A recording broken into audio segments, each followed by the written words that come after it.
गलियां होगी या एक मोहल्ला होगा, तो हर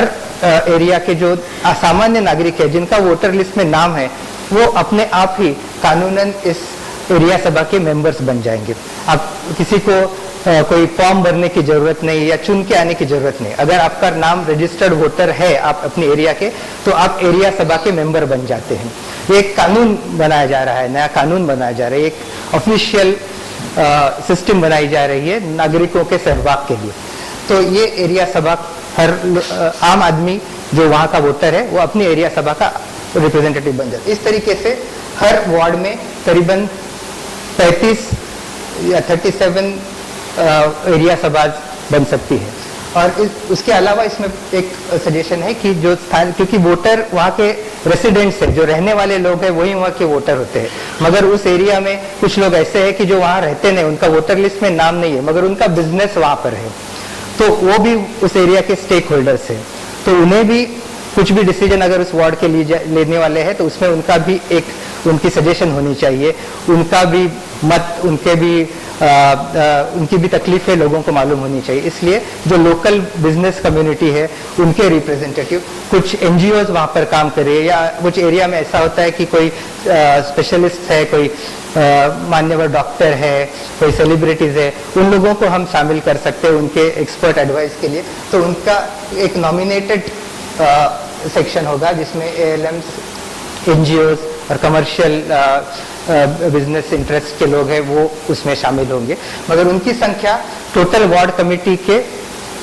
हिसाब में ज़्यादा से ज़्यादा 10 लोग उसमें आ सकते हैं। ऐसे उसकी 1/3 से ज़्यादा नहीं होना चाहिए और ज़्यादा से ज़्यादा 10 लोग ऐसे नॉमिनेटेड मेंबर्स हो सकते हैं। तो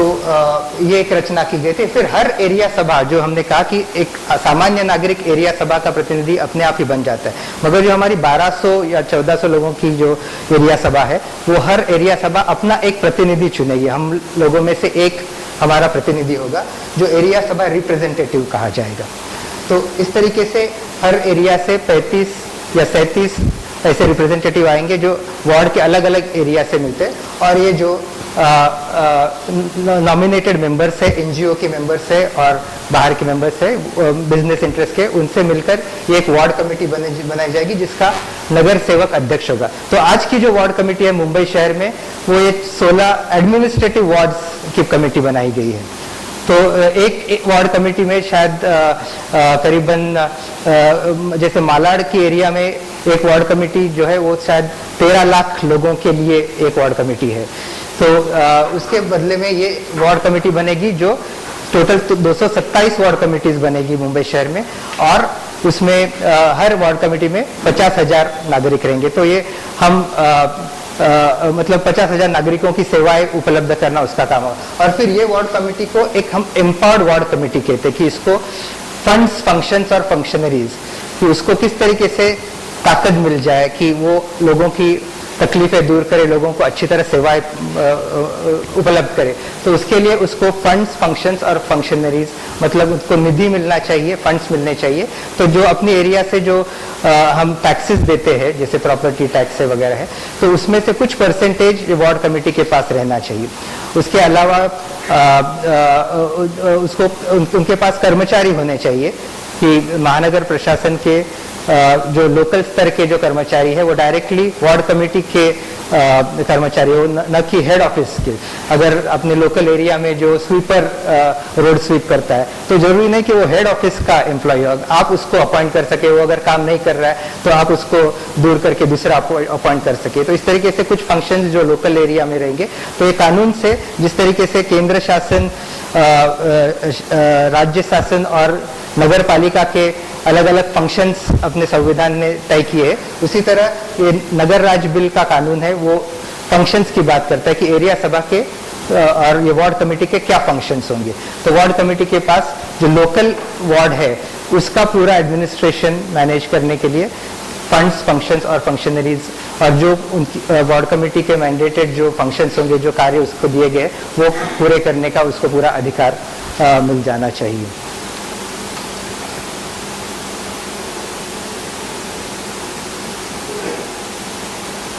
तो जैसे पहले भी हम लोगों ने कहा कि जरूरत क्या थी एरिया सभा की, कि गांव में ग्राम सभा, ग्राम पंचायत, तालुका पंचायत, जिला पंचायत, इस तरीके की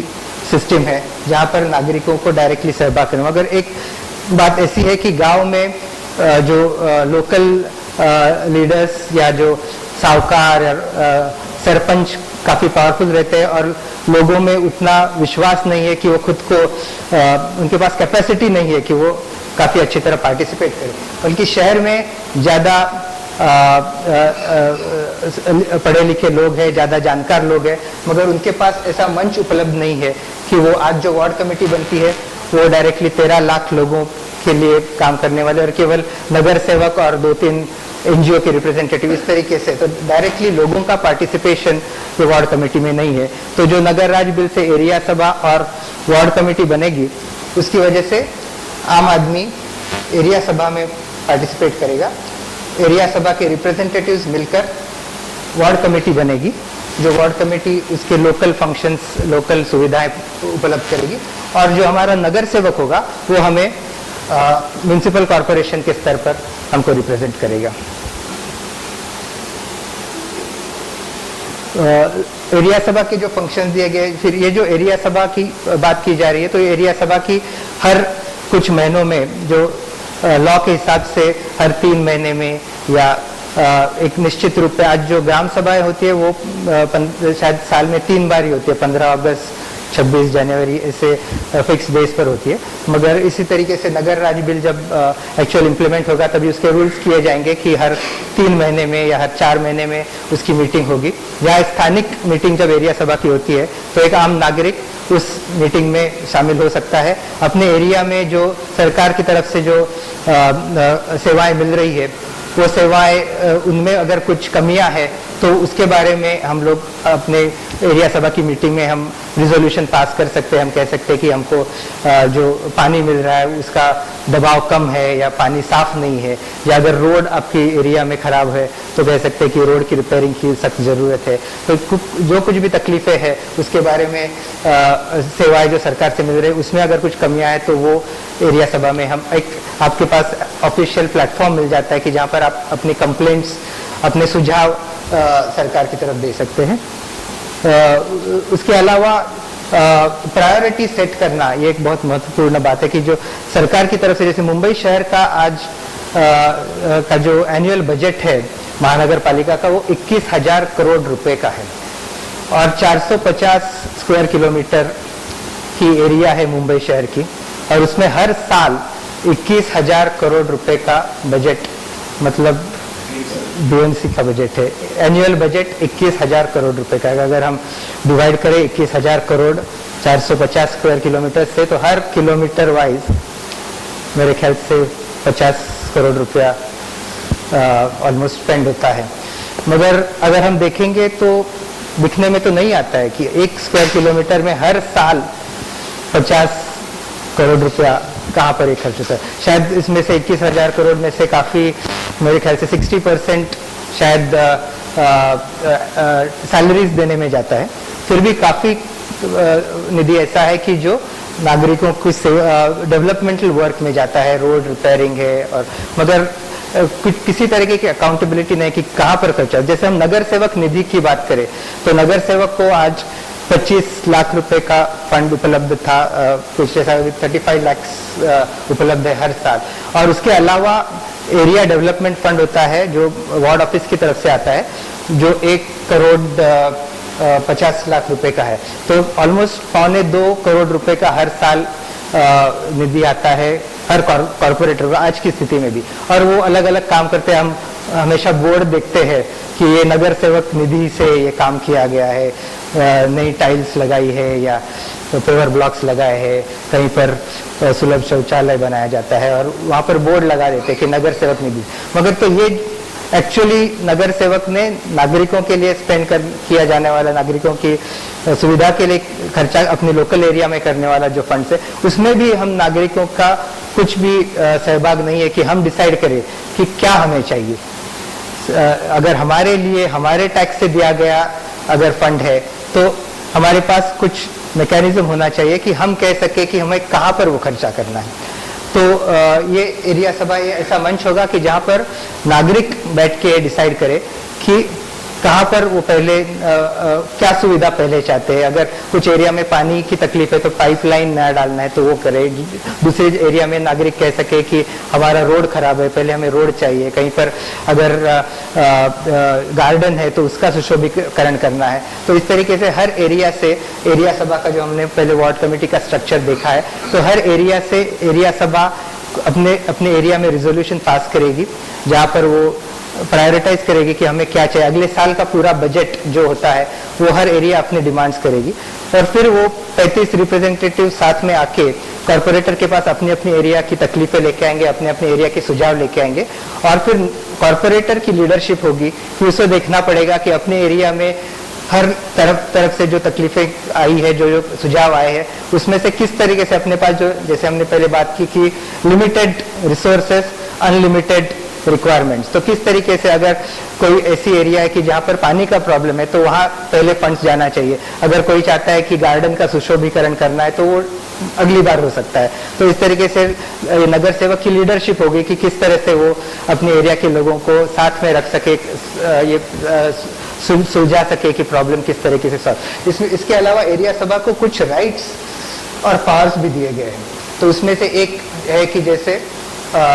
अपने एरिया में जो महानगर पालिका काम कर रही है उसके बारे में जानकारी हासिल करना। अगर अपने एरिया में कोई प्लॉट है जो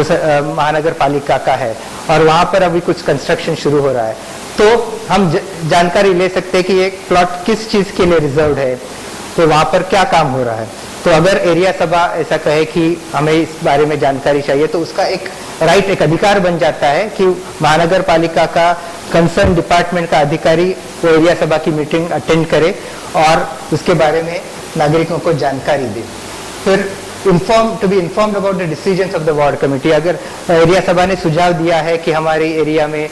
कुछ ये काम कराना है, तो अगर वार्ड कमेटी डिसीजन लेती है कि ये काम नहीं हो सकता है, तो क्यों नहीं हो सकता है, तो उसके बारे में उनको जानकारी हासिल करना एक अधिकार उसका बन जाता है। और ये पावर्स और अधिकार में एक बहुत महत्वपूर्ण सुझाव ये भी था कि पहली बार अपने लोकशाही में ये राइट टू रिकॉल का एक सुझाव किया गया था कि जो एरिया सभा रिप्रेजेंटेटिव हम चुनेंगे, जो 1200 लोगों में से एक प्रतिनिधि वार्ड कमेटी के लिए आप चुनेंगे, अगर वो आपके रिक्वायरमेंट के हिसाब से अगर काम नहीं करता है, अगर आपके ध्यान में ऐसा आता है कि वो भी करप्ट है या इनएफिशिएंट है, कि आपके जो सुझाव है वो वार्ड कमेटी तक, नगर सेवक तक वो नहीं पहुंचा रहा है, तो उसको वापस बुलाने का इसमें पहली बार अपने लोकशाही में ये एक सुझाव आ गया है कि उसमें राइट टू रिकॉल दिया जाए नागरिकों को कि अपना एरिया सभा रिप्रेजेंटेटिव वो वापस बुला सके। उसके अलावा अगर कोई सरकारी अधिकारी भी ठीक तरीके से काम नहीं कर रहा, जैसे आपके एरिया में अगर कोई अनऑथराइज्ड कंस्ट्रक्शन हो रहा है, तो आप पुलिस कंप्लेंट करते हैं कि ये अनऑथराइज्ड कंस्ट्रक्शन हो रहा है और पुलिस को उसको हटाना चाहिए या महानगर पालिका को उसको हटाना चाहिए। तो अगर पुलिस अधिकारी या महानगर पालिका का अधिकारी ठीक से काम नहीं कर रहा है और वो नहीं हटाता है, तो आप उसके खिलाफ रिजोल्यूशन पास कर सकते हैं कि एक फलाना अधिकारी अपनी ड्यूटीज ठीक से नहीं कर रहा है, तो उसके लिए उसके खिलाफ कार्रवाई की जाए, जैसे एक दिन की सैलरी कट हो या उसकी ट्रांसफर की जाए। इस तरीके का सुझाव आम नागरिक कर सकता है। तो एक तरीके की ताकत नागरिक को उपलब्ध है। दो काफी महत्वपूर्ण ताकतें ये बिल में प्रपोज की गई है। एक है जो right to recall your area सभा रिप्रेजेंटेटिव, अपना लोकल प्रतिनिधि जो होगा उसको वापस बुलाने का अधिकार है, और दूसरा सरकारी अधिकारियों के खिलाफ कार्रवाई करने का एक रिजोल्यूशन पास किया जा सकता है।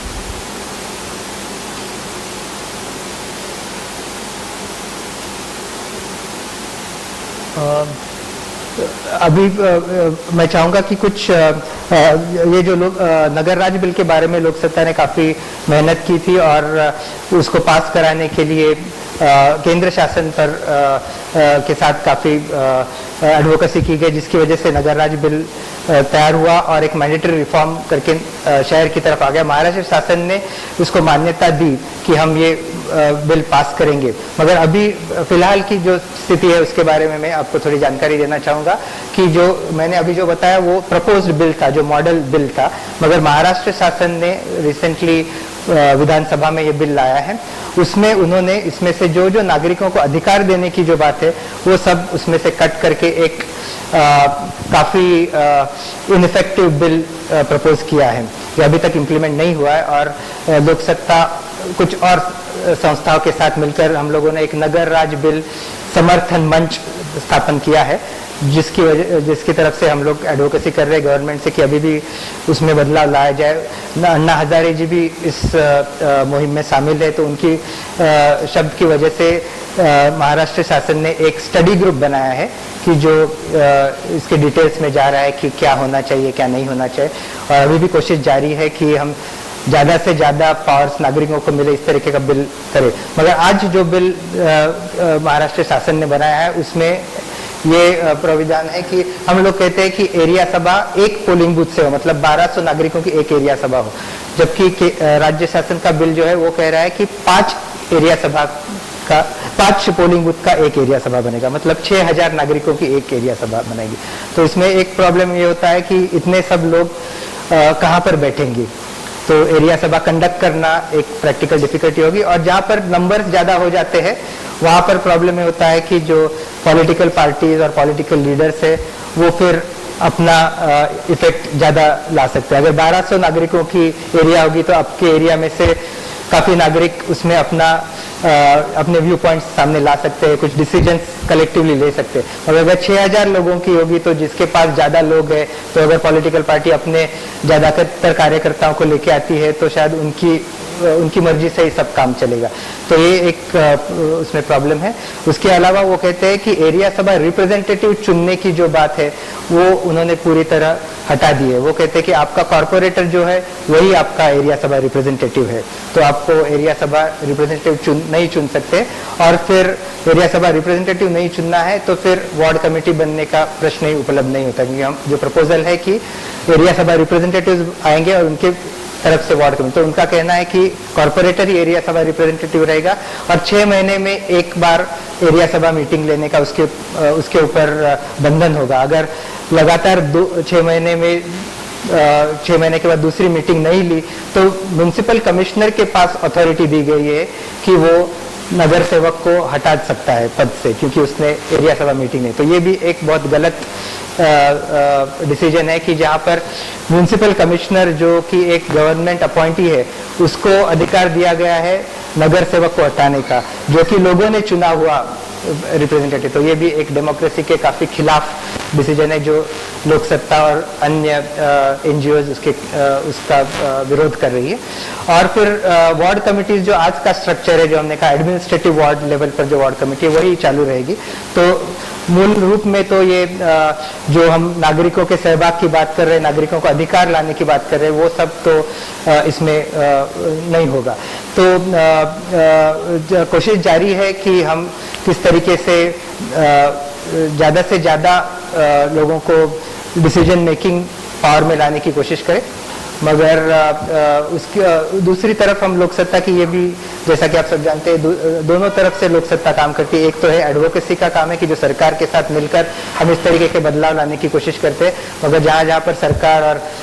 आज की पावर में है वो राजनीतिक पार्टियां ये सुझाव नहीं मानती है, तो हम लोगों के पास जाते हैं। और अभी आने वाला बीएमसी इलेक्शन एक बहुत ही अच्छा अवसर है जहाँ पर हम लोगों तक जाए, उनको ये बताए कि किस तरीके से ये बिल है। और एक बहुत ही अच्छा उदाहरण है कि एक तो बात ऐसी है कि ये नगर राज बिल है वो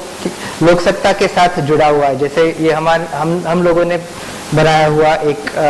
लॉ है, पूरी सिविल सोसाइटी में लोक सत्ता को इसके बारे में अथॉरिटी माना जाता है। कहीं पर भी नगर राज्य बिल का अगर डिस्कशन होता है तो लोक सत्ता को उसमें शामिल करने के लिए, उसमें हिस्सा लेने के लिए बुलाया जाता है, गाइडेंस के लिए बुलाया जाता है। और तो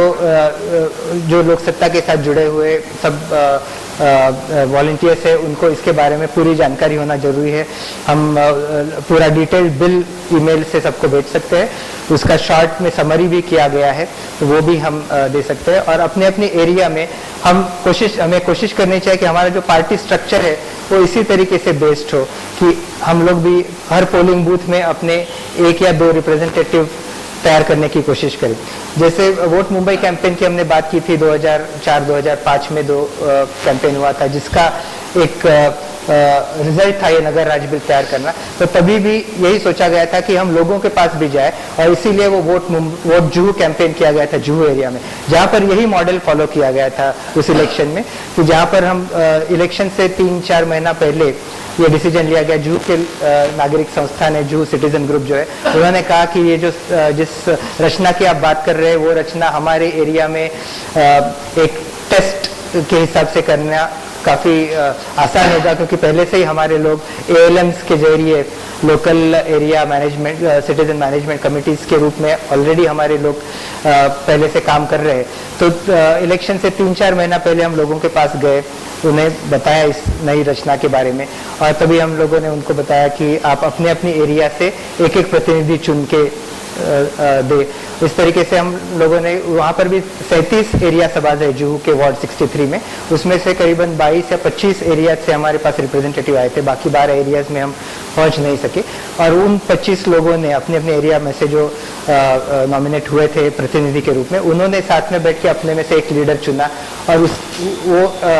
कैंडिडेट बना था, एक इंडिपेंडेंट कैंडिडेट, क्योंकि तभी लोक सत्ता तो पार्टी नहीं थी, मगर एक